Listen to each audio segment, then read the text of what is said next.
Il était une fois, dans une petite ville nichée entre des montagnes verdoyantes, un groupe d'animaux extraordinaires qui vivaient ensemble. Ils s'appelaient Max le lapin, Lila la renarde, Hugo l'ours, et Zoé la chouette. Ses amis avaient appris à vivre ensemble malgré leurs différences. Tout a commencé lorsque Max, en quête de nouvelles aventures, s'est aventuré dans la forêt où habitait Lila. Au début, Lila était méfiante. Après tout, les renardes ne sont-elles pas censées craindre les lapins? Mais Max avait une idée, il voulait prouver que l'amitié pouvait surmonter les stéréotypes. Max a invité Lila à un déjeuner sous le grand chêne. Curieuse, elle a accepté.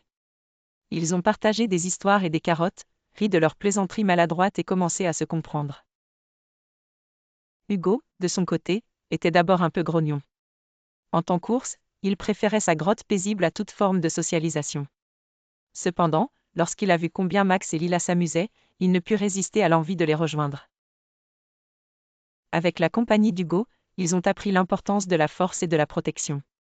Puis vint Zoé, la chouette sage, qui regardait tout depuis le haut de son arbre.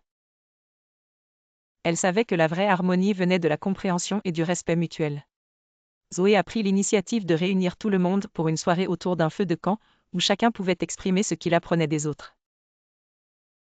Dans cette lumière douce, les amis ont compris que vivre ensemble signifiait embrasser les différences de l'autre. Max a appris la patience, Lila la confiance, Hugo a trouvé de la joie dans les nouvelles amitiés, et Zoé a vu que même la sagesse devait parfois céder la place à de nouvelles leçons. De cette manière, la petite bande devint inséparable, vivant une vie pleine d'aventures et de découvertes. Ils comprirent que pour vivre ensemble en harmonie, il fallait surtout beaucoup d'amour et de respect. Et ainsi, malgré leurs débuts hésitants, ils prouvèrent que l'amitié était plus forte que n'importe quelle idée préconçue. Et ils vécurent heureux, montrant au monde entier ce que signifie vraiment vivre ensemble.